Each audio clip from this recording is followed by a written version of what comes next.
So we are recording? Fantastic. So we're actually probably going to stream soon, or are we already streaming? Welcome to the RV Entrepreneur Podcast, the weekly show for nomads, work campers, RVers, and entrepreneurs looking to earn a living or build a business while enjoying the RV lifestyle.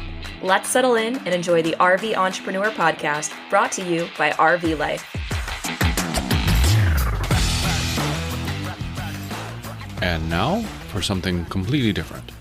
RV Life presents this commercial-free Ask Us Anything episode of the RVE podcast, recorded live during the RV Entrepreneur Workshop during the 2024 Hershey RV Show, with Kimberly, Rose, and Jim answering questions from attendees about everything from the never-ending life-work balance game, SEO for YouTube channels, how to start a podcast, social media versus word-of-mouth marketing, and so much more. Many thanks to all the attendees and everyone who helped make the RVE Workshop and RV Life After Party at Hershey 2024 a success. And now, our conversation with attendees of the 2024 RV Entrepreneur Workshop. Hey, RV Entrepreneur Facebook group. If you're watching, welcome. We are at the RV Entrepreneur Workshop at Hershey 2024. I'm Jim Nelson, one of your podcast hosts. And I'm Rose Willard. And I'm Kimberly Crossland. And we are here for the live episode recording. If you're in the group, you're watching it or can watch it later. And this episode will drop soon after the show. But I promise it's going to be a commercial-free episode. But I do want to thank RV Life. They're the reason we're here. RV Life Pro has RV Trip Wizard and GPS, RV Safe GPS, and RV Campground Reviews. And if you can think of a website or discussion forum about RVs, it's probably under the RV Life umbrella. And now we're happy to be the RV Life Entrepreneur. And we're going to keep that podcast going. If you ever want to be a guest or have suggestions for the show, head on over to the rventrepreneur.com/podcast. And real quick, we'll just thank KoolRV, RVTV, Open Roads, Airskirts, Open Road Resorts, Jayco, Lithionics Battery, RV Photo Queen, Clear2O, Travelify, Workamper News, and General RV for making this possible. I promised earlier today a big announcement. So Renee was going to jump over to the rventrepreneur.com/talent. And what I've done, is launch the RV Entrepreneur Talent Pool. What this is intended to be is a talent marketplace. So if you are looking to hire someone, earlier in the day we talked about I need help with and I can help with. Well, now this directory will hopefully populate with all of your information. So the rventrepreneur.com/talent, you can create a free profile. And then once you get approved, give us time. We may be driving. You'll be approved within 24, 30, 48 hours. But you'll have a free profile where you can go in and say, click a profile of Jim Nelson. You'll see on the page here, you can see kind of people's core talents. But if you actually go in and dive into one of those profiles, like if you found Jim or Kimberly or Rose, and you are able to upload your own photo, you can scroll down and see loads and loads of personal details. You can add your own phone number that'll appear here if you give a phone number. If you click on socials, you will see all of the socials that you've entered.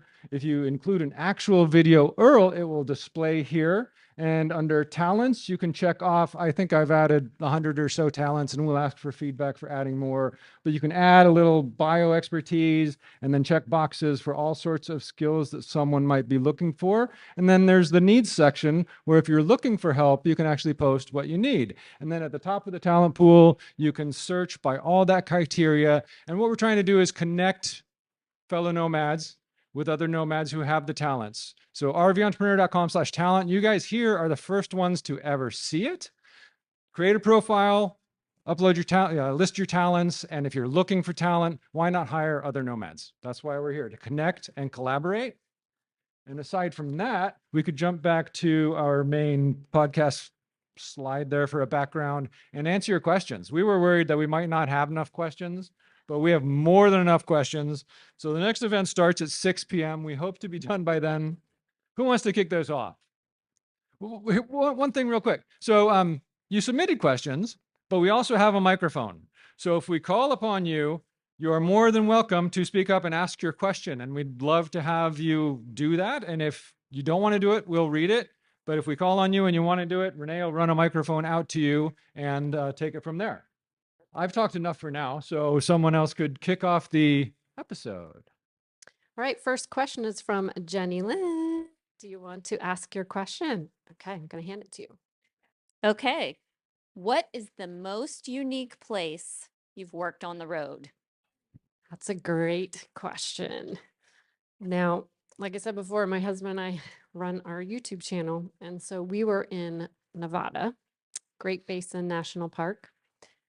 We had no signal. We were boondocking. But every morning, super early, my husband would get up like he loves to do and go hike up this little ridge mountain that was right near our boondocking spot. He goes up there. He has a little bit of a signal. Okay, he can do something. Great. Comes back down. I need to upload a video. Whoops, I didn't think this one ahead. So we ended up driving the truck up this trail that kind of went, for vehicles. Mind you, there were all these juniper bushes pinstriping up our truck. I felt so bad. And we get up there and I still could not upload this video. So then we had to go to the Great Basin National Park, the visitor center. And yes, right in the parking lot, I had a little bit of a signal and I was able to do it. So that was my most unique place so far to work. All right. The next question comes from Lupe Alvarez. Would you like to ask your question? All right. I've gotten permission to read it. I think that social media is important for addressing and advertising your service. Would you rather work on social media or work by word of mouth? So I'm going to say it's a yes and. Yes, social media and also word of mouth. And so often what we do on social media is forward reels and say, you got to check these people out, or this is exactly what you need. So social media ends up becoming that word of mouth, right? So I think it's both are important.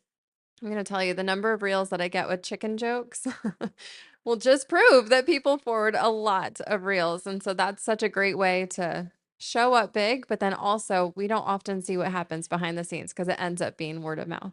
Yes, and since this is all about all of us, does anyone else have an answer to that question, which in summary was, so in case anyone else wanted to chime in? Yeah, social media versus word of mouth. Anyone? I think it was a yes and because it is social media is word of mouth. It's just the new word of mouth. And did you want to say something? I would think social media, more people are able to see it than word of mouth. Just your numbers. Yeah, I want to say Just for word of mouth, if you're more of a local business, I feel like word of mouth is a great way to get that word across. I mean, yes, social media, but if you're there in that small town, word goes quickly. never know. I think word of mouth gives you a more personal type thing with a person. And if I had to choose, I would say word of mouth. I would agree. That's kind of more social cred when you hear it face to face because we all hide behind our avatars online and you see so much in a feed. Unless it really resonates, it's not going to hit home, which is why your message really needs to resonate. But sheer numbers alone, I think it's both. It takes both. But Penny, Mamapreneur, remembered how I mentioned an Ikigai book, and she asked the name of that. And the title of the book is How to Ikigai. And Ikigai is all about fulfilling your purpose and such. But she specifically asked, I'd like to know more about how to use Ikigai to help my clients treat their content like a business. So I had mentioned how I just want to make pretty pictures, but I'm only here today as a successful RV entrepreneur because I treated it like a business. And there's 4 things that kind of wrap up that success. And that's doing something you love. So you help your clients understand what they love. What is it you love to do? And then you ask them what they're good at. So you got to be good at something. So you do what you love, you do what you're good at. So if you're helping your clients try to get this concept applied to their business, what do you do? What are you good at? Most importantly, in this case, what rewards you? So what of those first 2 things will make you money in this case? And then finally, what purpose does it serve? Who are you serving? What need are you filling? So you have the clients who have a need that need to be filled, and it's rewarding and paying you money. You're good at it, and you love what you do. Okay, the next question is from David Stanley. Would you like to read your question? Okay. I'm really good at recording content, maybe too good. But then I have hours of content from multiple sources. I feel overwhelmed paring it down and making time to edit. Advice? Okay, so first I would say before you start recording all this content, do you have a purpose for it? What do you see it turning into? What do you want it to become? That would be my first step. Then once you have this content, make sure you organize it right away. Right when you get back, as soon as you can. So you can say, oh, this is going to be for this. I'm going to teach something a little bit, some RVing thing, or this is just some B-reel or, et cetera. Break it apart. And then, yeah, taking those things, then you can actually go ahead in and edit how you see fit. I just want to offer up an app or a program that I used when short form started to become really popular. All of my content was long form from like speaking on stages, so it would be an hour-long video. Some of you have podcasts that last that long, and I just did some research and I found a program called Video AI, but it's spelled VIDYO AI dot AI. Anyway, you can upload your full form, an hour-long video, and it will automatically go through with the power of AI and break it down into 58 to 0 seconds. And so I've been able to pull a lot of short reels out of that. So you upload a video, it breaks it down into all these, and you can adjust it. But for me, just being someone that was not really technically adept, that program has helped me a ton. And you get a certain number of minutes. And right now, trying to get someone to help me with social media, I just tell her, pick any of my content, all these long form, hour-long videos, load it up, find some clips, and dress it up with the front cover. So if anybody's looking for something that's easy to at least get started, I highly recommend it. I'm not part of the company. I'm not Sure. affiliate, but it's a great one to try. VIDYO AI. Video. Video. Video. Video.ai. Yep. And I would invite anyone here, if they're interested in writing a little more in-depth review about tools and platforms that they like, just drop a line at the RVEntrepreneur.com. You'll be able to include the little self-promotion at the end if you like. But we love sharing apps and tools and platforms. So if you want to write about it in detail, just let us know and we'll publish your article and give you a link back and share the love. It looks like we have a hand up over here, Renee. So Dave, we just came up with this. Actually, Shelly just came up with this last week. So we get video on our camera, our phone, my phone, her phone, the dash camera on the truck, everything, right? So as long as the date and time are set to your phones and your cameras in the same time zone, when you upload those to your computer, rename them by date and time, not by whatever your phone makes it. Then you upload from your computer to whatever editing software you use. It puts it all in chronological order. You instead of grabbing one clip at a time, you grab all of them, drop it in. Everything's already in chronological order. You just start overlaying stuff and doing your voiceovers, and it's cut our editing time probably in half. Fantastic. So procedures and processes, I would say the same thing. If you ever want to write that out in a little more detail and give yourself a self plug at the end, we'll share that for you on the RVEntrepreneur.com. Well, speaking of self plugs, what is your channel? Yeah. We are Campin, CAMPIN, with the Converse. And do you want to give a shout out to what your Instagram is? Because you ain't given us an answer, so we want to make sure you guys get credit for that. Yeah, on Instagram, my business, which is separate from our RV life, but my business is at goal_getters_global. So it's Goal Getters Global. Goal Getters Global. Love it. So I think each of us might address each one of these to, because my answer is going to be fairly short on this, but Nicole, Escape and Explore, an RV subscription box, asks, what strategies or systems have you found most effective for balancing the unpredictable lifestyle of RV travel with running a successful business? And 17 plus years ago, my wife and I started a little blog called Live, Work, Dream. And it's all about living that dream life, working, making it work. But that whole live work balance we've heard about on so many podcasts and even on our own, it doesn't exist unless you are fulfilling yourself with your purpose and you fill those 4 little squares that I talked about being rewarding. Because when you do what you love, you're going to be good at it and you're going to make money. So if you're trying to balance your life and your work, but they don't necessarily jive, you're going to have a real hard time. But what I was trying to get at is like, with us, our main niche that we do, it's very specific and it fulfills us personally. So it doesn't always feel like work. So when you do and follow your purpose, and I'll go back to that Ikigai concept again, the work doesn't always have to feel so much like work. The live work balance is just life. And we're still working age and we're going to be working age for umpteen years. So if you don't try so hard to make the life and the work balance, I think if I had a day job and got home and could leave it behind, I could balance that. But instead, we're just living the life. So do you guys have thoughts about the whole live work balance thing? Yeah, I love what you said. You get to post and you get to show up and you get to do the work instead of I have to. It's such a mindset shift. I've also really worked hard to backwards map all of our travels. So I do content strategy planning a lot. And when I do, I always start with what I want to do for fun. And then I plan in when I'm going to publish, what I'm going to publish. Also, we were talking about earlier today in this room how the runway for purchasing decisions has become so much longer. And so being able to plan out what that runway looks like for your customers makes it so much easier to know how to show up. And you can plan that in advance.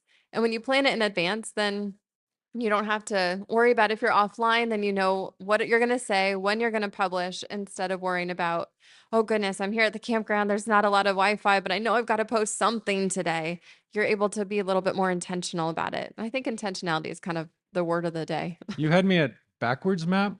Can you kind of explain what you mean by backwards map? I know you, what do Yeah. you mean by that? So you start with the end in mind, and then you work backwards to figure out what are the steps I need to take in order to fulfill this. So if I know that I have something coming up, but then I also have it. So for example, my kids, they are in year-round school, which means we're coming up on 3 weeks of them being out of school. I have to plan for that in my business because 3 weeks with, my beautiful children running chaotic around the house it means a lot less work hours, right?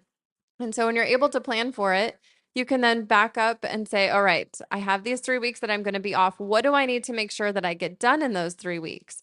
And then you can start to map out how am I going to get that done ahead of those 3 weeks so that I don't run myself ragged or have to get up at 3 a.m., which I have done for a client. I don't want to do that anymore. I like sleep. I believe in sleep. But if I get it done ahead of time, then it's done. And then I can take a breath and enjoy being with my kids even more. What are some other people doing to balance their life and their work? Because I find one of the biggest challenges is that balance when you're out in that beautiful boondocking spot and you want to go on that hike, but you got to get that content out. And the content is what makes you able to live the life, but then you can't live the life unless you're doing the content. Does anyone else have any other strategies or hacks, as they say, for loving this life while working it so hard? Because we work so hard to love this life, but then we have to love the life. So tell me, Lupe. Yeah, so I'm actually doing it here. So my partner is back at home at the moment, and I'm coming here to do this. I'm actually traveling alone for the next 3 weeks after this.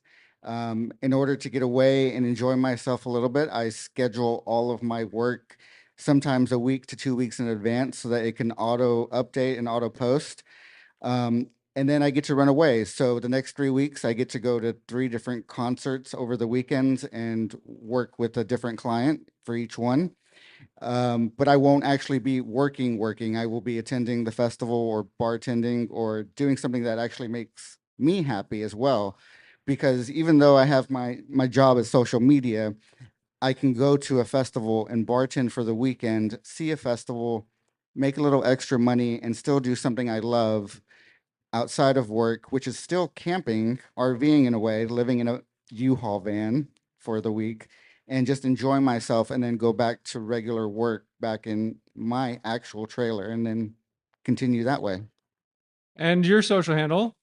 So I actually don't do any social media of my own because that's the whole word of mouth thing. So all of my clients come in just based on interactions. I've never wanted to actually have that in a way because I prefer the personal contact versus a mass production of just trying to help anyone versus helping people who want to be helped. So in the real world, in your realm, what would I call you? Loopy. Loopy Media, I So- believe is what you, right? Yeah, so it's Loopy Media, so it connects, but Loopy spelled Oopie versus Lupe. Lupe. Fantastic. Thank you. Can I just give a tip for a mom? Of course, please. Okay, so when we first started in 2018 full-time travel, I traveled with 7 children under the age of 11. And one of my biggest hangups in that we went from a home, a big home where they could get help from each other to all of a sudden they see me and I heard mom, mom, mom. One day I counted, no joke, over 200 moms before 11 a.m. And it almost ended our RV travels because of that, because I still needed to work on my businesses.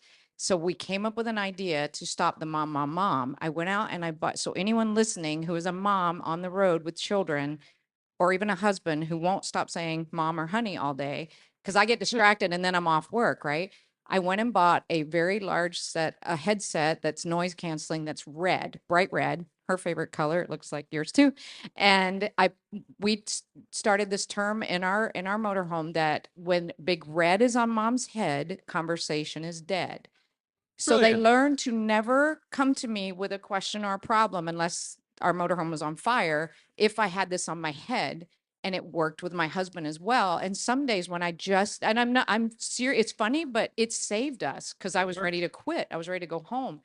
And sometimes I just put it on my head now when I need to think clearly without anybody bothering me. So some mornings I might be brushing my teeth with big red on the head, but no one says mom, no one. And it saved my businesses and it probably saved my marriage and my children in the process. So I laugh because I can relate.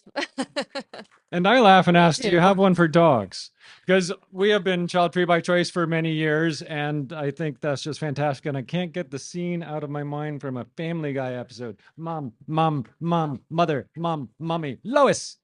It's just- so I've got one here that Ken, Reliable Payroll Solutions, RBS. Yep, a lot of questions there packed in there, but I'm going to address your last one, which is, what is the RV Life business model and how does RV Life benefit from this event? And like I was saying earlier, RV Life, if you can think of a website or discussion forum about RVing of any sort, Airstreams, Let's RV, van campers, number of course, the RV Entrepreneur and RV Life, they monetize those websites with advertising. So their business model is content marketing. We've got a staff of writers. Renee has written for many years, and content marketing includes creating content. And if it's effective content that engages, like Kimberly was teaching, you can attach some ads to that. And the people are still getting the content they need when they search for that. So how the business model is content marketing and advertising. There's, of course, some affiliate marketing in there as well. But then you ask, how does RV Life benefit from this event? And RV Life's goal is to make RVing simple and create the largest community of RVers. And how they've done that is creating events like this, getting together, thanking sponsors for all of their stuff over the years on the content they do, but creating that community about Airstreams in the Airstream forums, or van life in the van life forums, or entrepreneurs like you in the RV Entrepreneur. So I hope that answers your question. Okay. Next, we have Jillian Toth. Oh, right there. Okay. Would you like me to read? Oh. Okay. So, what would you recommend to the many people out there who want to travel full time, but don't have a tangible business model that actually generates enough profit to do so? Also, how can we optimize this lifestyle as business expenses as we go? Now, that second part, I know Penny will have the answer to. I'm not sure I can answer that one completely. Okay. Yeah. I think you might. Yeah, I think the first thing you do is you sell before you create. What that looks like is if you have an idea of something you want to do, just a realm of it, before you invest a ton of time or resources and spend a lot of money, start talking to people. See if it's something they'll buy. It can be something as simple as writing a simple little landing page in a Google Doc and saying, I'm working on my website, but I'm putting this together and I really want some beta feedback, people to come in, join me because I really have a heart for this. I don't have all the marketing pieces in place. I don't have that yet, but I have a heart for people just like you, and reach out to those you want to serve. Reach out to the people that you know are going to benefit from it. And then send them the Google Doc, give them a PayPal link. It can be very simple. We overcomplicate things all the time, and just start. And then you're going to get people buying. You're going to get that proof of concept, or you're not. And if you don't, that's okay too. That's feedback. That's just data. And then you iterate and you evolve. You can also let people co-create with you. And so you can say, I've got an idea. Is this something that would benefit you? And they're going to say, yes, I've been looking for that. And your next question is going to be, awesome. What would make it a no-brainer for you? And then they're going to say, well, I would really need this in it. And you're like, great, that's going in it. And then you can even ask them, how much would you pay for something like this? 99% of the time, they're going to say a number probably lower than you were expecting. Maybe it'll be higher. I don't know, but that's 1% of the time. But that's okay, because when they say that number, you get kind of a ballpark figure of what's going to make this a no-brainer. Heck yes, I want to be part of this. And you're going to know what to charge, because pricing is where so many of us get hung up of like, I want to make this, but I don't know what to charge. Or we undercharge or we overcharge and then nobody buys, then we feel deflated. So it's just finding that middle ground and just talking to people. And then as they start to say yes and they start signing up with your PayPal link, you now are making the money. And now you can put together a website. Now you can start your social media. But before you get too far down the road, just having those conversations. I think one of the key steps, at least for me, is niching down, knowing your audience. So you'd rather have 10 rabid fans who are going to go be zombie loyalists, a Peter Shankman book, to spread the word for you. And you're really going to resonate with them. And they're going to tell just enough friends, and it will grow organically, naturally. If you had asked me 17 years ago if I would now be hosting 1,500 three-legged dog and cat blogs, I would have laughed in your face. But it started with one little blog, and that turned into discussion forums and chat around a certain niche. Because when people gather off of social media about a particular purpose they believe in and they connect with you, it's going to grow organically and naturally and evolve. Where were we? Yeah, why don't we address the second part? Penny who? What's your handle there? Instagram, I am Mamapreneur Money Pro. All right, very good. And that second question was, how can we optimize this lifestyle as business expenses as we go? So I wrote this great article in conjunction with Glenn. He just ran out of the room.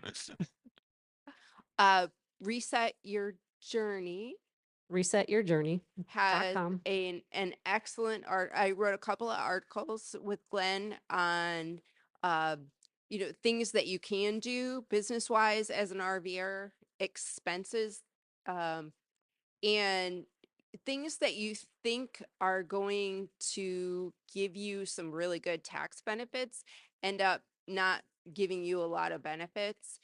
And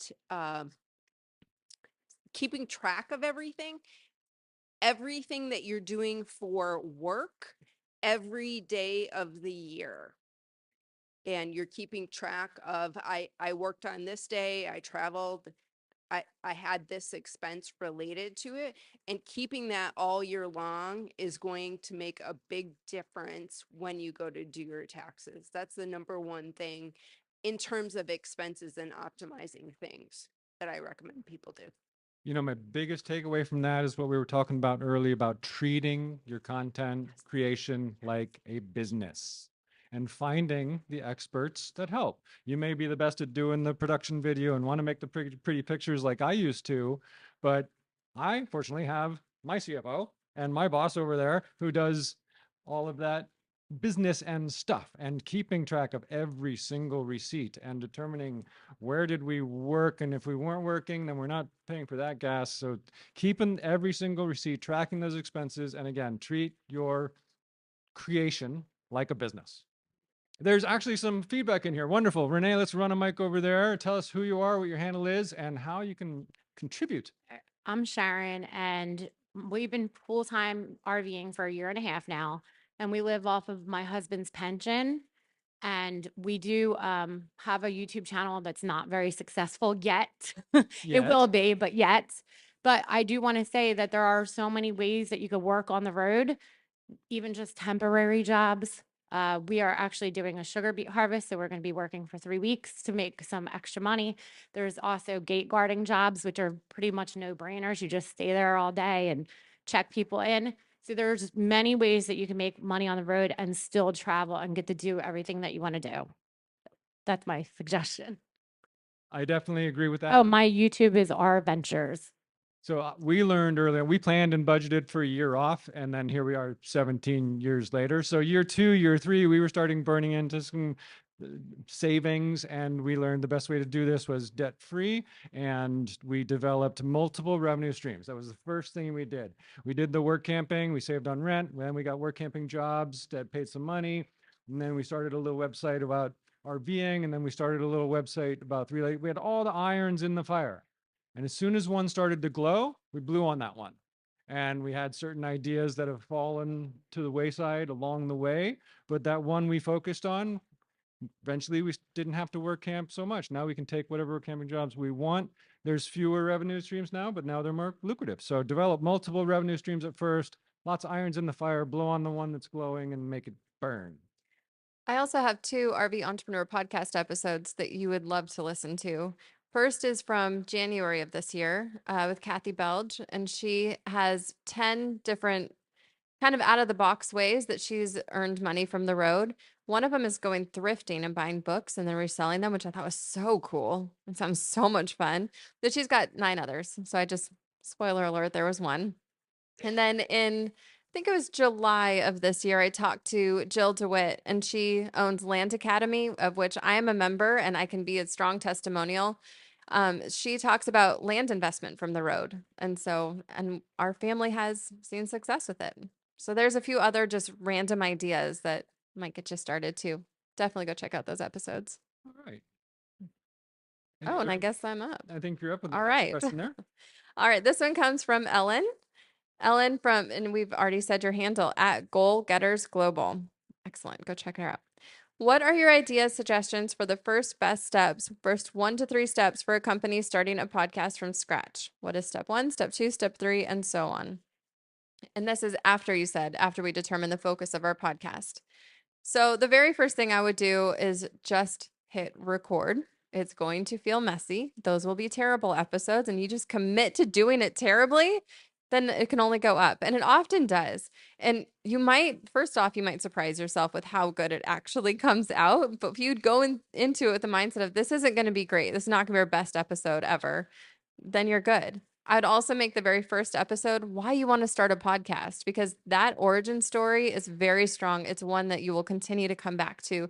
I will say with the podcast that I used to have and felt a nudge to restart today that's what I did. I also did the same thing with the Substack newsletter that I run. It was the origin story. And those continue to be the #1 episodes because people want to understand who this is they're going to let in between their ears. That's a big deal to get into someone's world with a podcast or with a newsletter or with a blog, any kind of content. So I'd start there. I would use one of the free publishing platforms. You don't have to do a huge investment yet. Spotify for podcasters is what we use, and it's great. And so I would start with that. And then also put together an editorial calendar for your first 1 to 10 episodes so that you have a plan in place. And you can, when you do hit record on that very first one, you can set the tone for what to expect, what's coming. Are you going to have guests? Are you going to do guest interviews? If you are, then tease who they're going to be. Have a couple people commit in the beginning so you can tease them out of who's coming. Or if you're going to do a different kind of cadence, just let them know what to expect, because setting those expectations up front is what's going to get them to want to subscribe so they don't miss out, and it's going to want to have them continue following you. So just to follow up, because I think it's the word podcast that freaks me out, because I've sat in a podcast studio and seen all the equipment and the cameras, and there's a GoPro right here in my face, and there's this and that. And some people have said, do a Zoom call, record it, pull the audio, you have a podcast. So we have 2 years worth of, every month we do something called Interview with a Guru. So I have 2 years of interviews with gurus in our particular niche. Could I go back Yeah. and pull that audio and call that a podcast, even though it's not in a podcast studio with a big camera in my face? I mean, that's the intimidation factor for me, is all the stuff that comes with a podcast. We're doing a podcast right now with wireless mics in a room that's not designed for a podcast. So absolutely. Absolutely. So You have 2 years worth of content right now. Ready to go. how many cliches did we drop just 10 minutes ago? Better done than perfect was mine. Fail fast. Just get it done. On the one hat I wear, the tripod hat, we have Tripod Talk Radio. I've been doing it for 12 years with a simple USB mic and earbuds. So sure, the big money podcasts want the high-end production, but what matters most is your content. You've got excellent nuggets of wisdom that people want to learn. You grab those, you do a little voiceover in the beginning and the end, and you get them done. Totally up to you. Ideal length, totally up to you. I will say, because oh, sorry, what? Was that a question? She said ideal length. Yeah, how long to do a podcast for. It's totally Link. up to you. I thought you said link. Length. As much as the content keeps resonating. So if you got someone that's droning on and on and on, you might want to edit that. But ours run 40 minutes. We are not the long form 2-hour podcasts. So, I've seen some as 25 minutes, 30 minutes. And those you might want to drop definitely every week just to keep people engaged. But anywhere from half an hour to 45 minutes is a long enough time to keep people's interest. And as long as the content is there, they'll keep listening, coming back to that niche. As long as it resonates with the audience, I think they're going to keep listening. And because you shared such a good tool with us before, again, no affiliation, but something that's really helpful for editing a podcast very quickly is Descript, Descript. You can just edit out all those ums or ahs that might be distracting, and you'll feel more confident hitting publish with that. So at least you've done some light editing, but you're not drowning yourself in the editing process. So the last resource I would drop on this is check out Pat Flynn. He helped us do our first ebook, and he's got a whole kind of free what to do, get started with podcasting. So if you Google Pat Flynn, how to start a podcast, he's going to tell you what equipment you can get away with. He turned me on to my first cheap USB mic. So Pat Flynn, how to start a podcast, and he'll kind of help you get on board. We use Buzzsprout for Tripod Talk Radio. We used Spotify for RV Entrepreneur, and it's better done than perfect. You get enough up there, have enough in the can when you start. So you have like 5 or 6 episodes. So you got a few weeks or a couple months out, and then you can start to find your groove and continue. Where are we? This is a real quick one that I'll just kind of, and then maybe my quick answer leads into another one of our questions about uncertainty in this life. I don't know if you guys have those, but find that because Cynthia, a Shackley Health and Wellness Planner, asks, how did you put this workshop together and where did you start? So in all honesty, I came on board with the RV Life Entrepreneur as a podcast host. Next thing you know, I'm overhauling a website. And oh, by the way, there's these events. The next thing you know, I'm not an event planner. Yes, you are. Okay, so the next thing I know, I'm planning an event, and there's 3 of us, and we're trying to plan the event. What I did to start this entire thing, I turned to AI, and I prompted. I turned to an expert, and I said, I'm planning a workshop. I need to create an agenda. And I had the AI help me draft a first draft agenda. It's not what you see today by any means, but it gave me a start. So it all began with a prompt that gave me an outline that I massaged. And then I turned to the team. We got feedback and we massaged it. And we realized we're having a little more intimate crowd, which we agreed that this was better. But in the past few weeks, we reworked that entire thing. So we started one way, but it all came down to collaboration and working with each other to kind of refine it for what we thought would resonate best with our audience. All right. Emily Hoskins. All right. Do you have suggestions for overcoming decision paralysis, especially in the beginning of the journey? Full, part-time, rig type, how we make money, market, slow versus fast travel.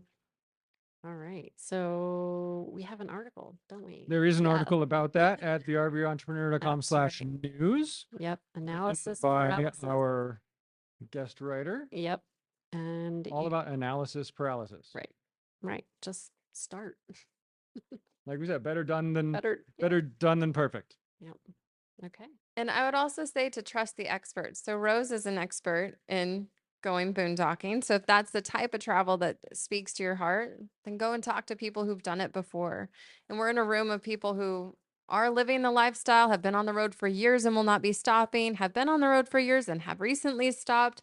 Everyone's journey is so different. And so just being able to talk to people and hearing their experiences, you can pull little nuggets of wisdom from that. And then in terms of the money makers, I think commit to something and try it and give it a shot. We already kind of answered that, so I won't go back into all of it again. One of the best quotes I have from a mentor of mine along that line is wash, rinse, repeat. Whatever you're doing in your business and you need to see if it works, you wash it, rinse it off, repeat it, and you start it over. And if that didn't quite work, you go back and you massage it a little bit until the point you realize it's never going to work. Then you just start over and do something else. All right. I have another quick answer one. So this one comes from our RV photo queen. Would you like to ask it or do you want me to ask it? All right. She said, what's the best advice in managing starting content versus still working a corporate job? So my quick answer is that we have an episode that I would love to turn you to. It's number 316 with Susie Raines, Wraines. She is a full-time entrepreneur. She left a very stressful and rigid corporate job to start her business. And she's got a lot of tips about how to get going. I would also say to just schedule things out and be a little bit more graceful with yourself because it does take a little longer if you have the corporate job still taking away that attention. I know it can be very tricky. The co-author on my book, Kristen Gudenkopf, she works full-time still. She's a 9-to-5er and she has 2 businesses on the side. I don't know how she gets any sleep, but she does. And we voice note every single morning. So somehow she has some time. But she does it in her off hours. And so she's very intentional about which events she plans. She also says no a lot.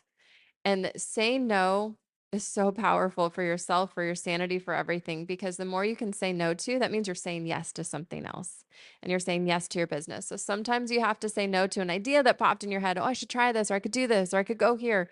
And sometimes you have to just reevaluate all those little decisions.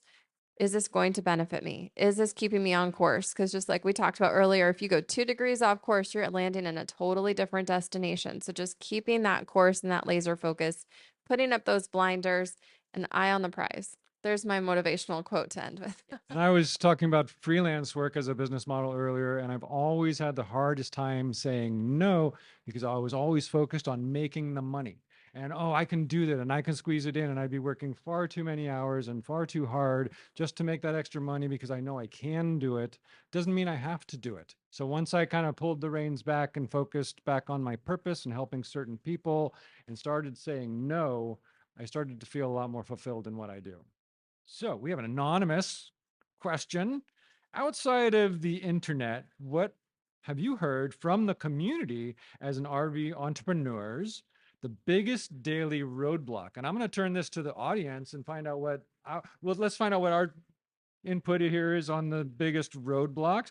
I mentioned one earlier, and it was that live work balance. Because yeah, it's a roadblock because I want to go for a hike or a run, and I'm in that place where I need to get that work done so I can make that money. So a roadblock is seeing those challenges and not wanting to be here, but be there and working through those. So should we throw it out to the audience and then come back to you guys? Who wants to have some input there? What challenges have you met on the road other than the proverbial internet access? Any other challenges? There's one over there.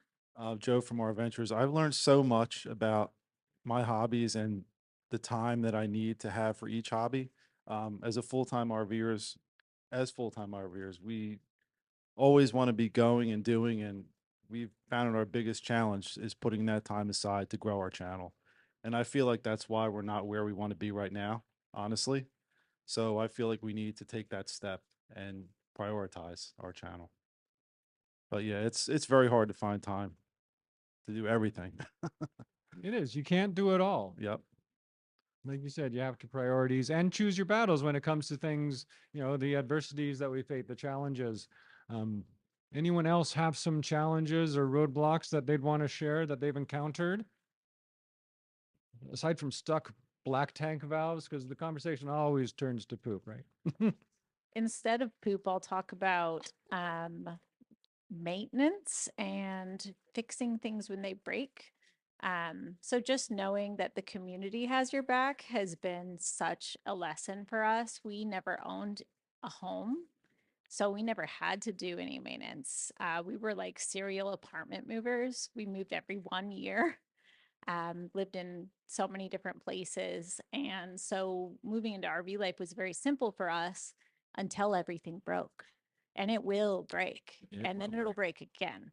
So just know that you can go outside, and if you open the hood of your car, people will come over, or start a campfire and people will come over. So if something breaks, those are your two go-tos. Love that. Okay, so my name is Leah and my social handle is Llama Llama Adventure. Wonderful. So a lot of those, like you said something there, they will break and they do break. And sometimes they break on the highway. And we learned early on that another great favorite quote of mine is the situation is the boss. And this was a roadie for the Grateful Dead way back when, and some producers coming back because everything's running awry. And he runs behind backstage. What's going on? Who's the boss here? And the roadie's like, the situation is the boss, man. And it's just, I come back to that when we got a flat tire one time or when the leaf spring broke. And it's like, you have no control over what happened, only how you react to it. And if you get through it, you will get through it. So Dave, you had something to add. Yeah, for me, the biggest challenge is taking that first step on a daily basis. I get so easily distracted, right? I open my computer and immediately there's a news feed, there's a new posted subscription site or something like that that's a heck of a lot more fun than jumping in and editing my own content. And so, any ideas on tips and tricks on overcoming distractions and actually having the motivation to take that first step every day? What gets you through it usually? It's I have good days and bad days, and really, it comes down to intentionality for me. If I wake up with the intent to say I am going to accomplish this, then that helps. If I just wake up and say, yeah, it'll come, whatever, then it often nothing happens. That's a great start. Who can help Dave have more good days than bad days when it comes to getting started? Lupe's got some input on that one. So working in social media, I totally get distracted. Like same thing. I go on a rambit of Facebook. I open up Twitter to see what's happening, end up on an article. 2 hours later, I have done no work. So what I realized about a year ago is I have set my home page to open up my business suite, my calendar, and my photos page. Those are the three things I use every time I'm working, no matter what. So instead of opening up, a random ad of anything, I know that when I open my computer, the first thing I'm going to see is my work stuff, and it's going to be nothing else. So I know nothing else is going to pop up and distract me, because I used to just go to Facebook first and look and see what's happening. I'd go look up a client or go to Instagram and look up a client, but then I would realize I'm getting really distracted. So by opening up just the actual programs in the homepage, I can actually go straight to work. And then if I need to, I can switch over to one of those and see how it looks on their end versus my end. But that was a game changer for me, just being able to know that when I open my computer, that's the first thing I am always going to see when I open up the internet. That's a great idea, because I often feel like I'm juggling cats in my business. I'm doing so many different things, and I come back to like my career. There was the day when we had Franklin planners, and I'd get one every year, and I'd fill out the first couple weeks, and then I'd never open it again. So what they call that now is time chunking. Another way is just kind of chunk out your time so you're doing certain things during certain times. Renee and I finished one of our books finally because we determined we're going to sit down for this 3 months, and from 8 to 11 every day, that's what we do. So time chunking is another option. And mama. I was going to add two things. One is timers. Set yourself a set time on your phone for how long you can do that task, and that's all the time you have for it, and then go to the next thing. And then if you don't finish it, it just circles back. And then the second thing is, since you mentioned video editing, are you using in-app editing? I stopped because it was distracting me. So I don't use in-app editing anymore because I don't want to open that app because I will get sucked in. So I use an outside editor for that purpose. Good advice. I believe we had some more input from the RV Photo Queen. Thank you. I live and breathe by my timer, and I can do things in 15-minute chunks because in 15 minutes, a squirrel can't get me. So I set my timer for 15 minutes and I stay focused on that one thing. And if I see a squirrel, I ignore it until the timer goes off. And if I'm on Facebook or if I'm looking at social media, I get to do it for 15 minutes and then I have to stop. Or otherwise, it's an hour and a half later and I'm like, what just happened? Another resource that I have found so beneficial for me is a business called Focus Blocks, and it helps to keep me accountable. I'm online with other professionals an hour at a time. You declare what you're going to do for the hour. They count you down. They've got it all the data and everything on how to get you focused. And then for an hour, you are accountable with other people from around the world that are working on what they need to work on. At the end of the hour, you give a report back. They take about 3 minutes and refocus on what are you going to do the next hour. And you do it in an hour chunk. So then I take, 4 of my 15-minute little blips and put into that, but then I can stay focused again because I have people. You have your camera on, so like they're watching you, and you've got your accountability there. So I'm not dawdling around and I'm not over here on Facebook, and you turn your phone off unless you need it, and you put it so that you can't touch it. In an RV that, it takes me a little bit. So that has been a huge resource for me as well. So a timer and an accountability platform. I Squirrel. love how we've talked a lot about I love that we talked a lot about the distractions, and that's one of the big reasons why I've moved off of Facebook as much as I can. Like all of my free groups that used to be on there, all of my paid groups that used to be on there, I've moved them to a third-party platform because of that, because I would get distracted. Like I've got to go schedule out some posts, but what's this person doing? And then I would do the same thing that you were saying. Like I would just start going down that rabbit hole, and now I'm on some article that's 10 sites deep and it's been 2 hours. So I think that moving off the platforms and really evaluating which platforms you're using to manage your work it's been helpful for me anyway. So speaking of squirrel, I'll just wrap it up by saying often you need a reset. And I'll be struggling with certain technical things, and Renee will just say, you need to get up. Yeah. Get up, get outside, pet the dog, play with the kids, whatever it takes. Just reset your mind so you're stopped focusing so hard on that thing, and then reevaluate, wash, Right. rinse, repeat. Yeah, I do 15-minute blocks of work, maybe 20 minutes, maybe an hour, but I give myself a reward like, okay, go outside or do something with your kids. You need that break. I need to move. I love doing things with my hands. It gets me out of my head for a little bit, and then I can come back refreshed and go more. And speaking of moving forward, did we have more questions, I believe? We do. Is it my turn? Sure. Okay. We got a long one there. Yeah, I do. Jess who's- Welker, your business has not started yet. Did you want to right there. ask your question or? Okay, there we go. My husband and I are about 2 years from going full time, but I'm a little terrified about not being able to make our new business profitable enough. I won't be able to take my current day job on the road, so I'm worried we won't be okay. And am I overthinking this? Should I be planning to replace my current W-2 income? Please help. Okay, number one, you are not overthinking this. You definitely need a plan, and you should plan to replace that W-2. Don't just quit and hope for the best. You need that income at least 6 months set aside so that you don't have to worry about this new business coming on. You can let it happen and work on it, but you're not stressed about, oh my gosh, this is it, my only source of income. So there you go. Anyone else have some? Anyone else have input on that subject before I ramble on again? We have time for maybe just 1 or 2 more questions here. This is kind of a quick one about SEO. This is from R Ventures. How important is SEO to building your channel? I would assume you're talking about YouTube channel. What was this again? Okay. Our Ventures is over here. Yeah, that's right. Okay.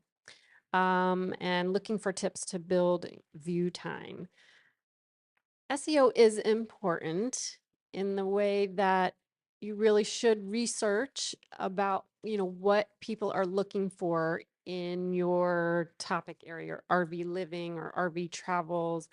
What do your Google look for those keywords that people are typing in and searching in Google and on YouTube. Get more specific with those. There are definitely some SEO tools, and off the top of my head, SEMrush, Glenn, you and mentioned Ahrefs. Rank IQ, vidIQ, yeah, and they will help you So find more of those. you keywords. use these to find out what people are searching for, Right. and you can do that just by searching to see what the top results are. Mhm. And when you start to see a trend resonating, it's similar to content marketing. You want to craft a title and a description that matches what people are searching for and use those keywords.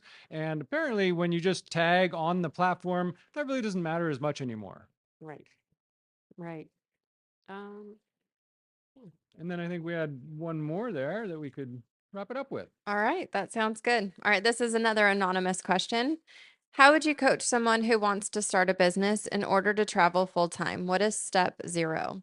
So step 0 is a little bit of what we talked about this morning, but basically start with empathy mapping. Start with understanding who you are, because what works for Jim does not work for me, and what works for me does not work for Jim. Same with Rose. We're all different people. There's so many different types of businesses that you can start.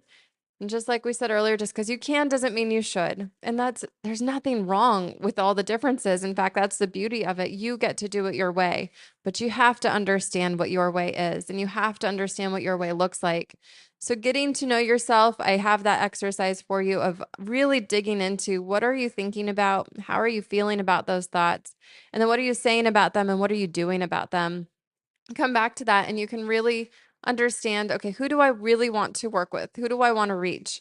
And who do I want to let into my circle of influence? Because that soundtrack that you put between your ears is important. The people that you talk to are critical because they're going to influence your journey.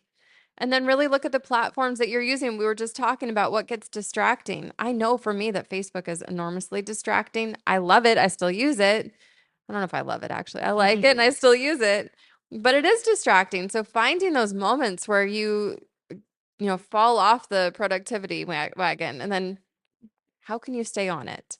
And then find the platforms you want to use, because I'm not on YouTube, and there's a reason for that. I love watching YouTube. So all the YouTube creators I love watching doesn't mean that I'm good at it. And I know that, but I'm a writer. And so I focus on what I feel the best doing, because that's where I'm going to continuously show up, even on the hard days when I'm struggling to get going in the morning, or my kids, I don't have my big red headphones yet, to send the signal yet, because I will be getting that.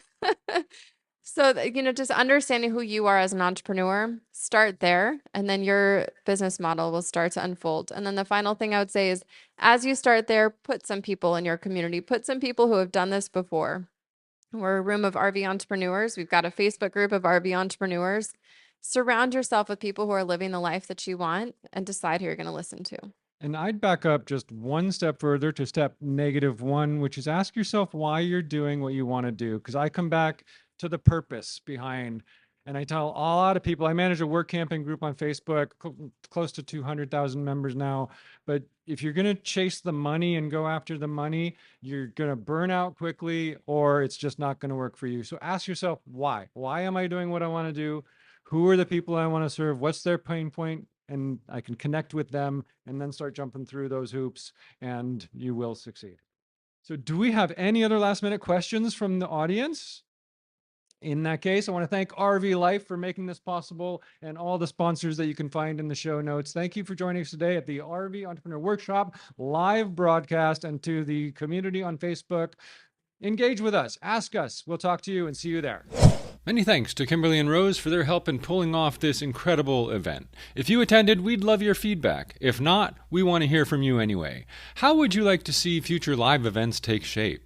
Send us a note at the RVEntrepreneur.com or post in the RVE group on Facebook. Together, we can make sure the RV Entrepreneur gatherings meet the needs of this growing community. Thank you for your continued support. RVing is more than just a hobby, it's a community. When you join RV Life, you're not just gaining access to a suite of tools, you're becoming part of a vibrant community of fellow RV enthusiasts. Share your experiences, learn from others, and make your RV journey even more memorable. Visit RVLife.com to become a part of our community and start making connections that last a lifetime.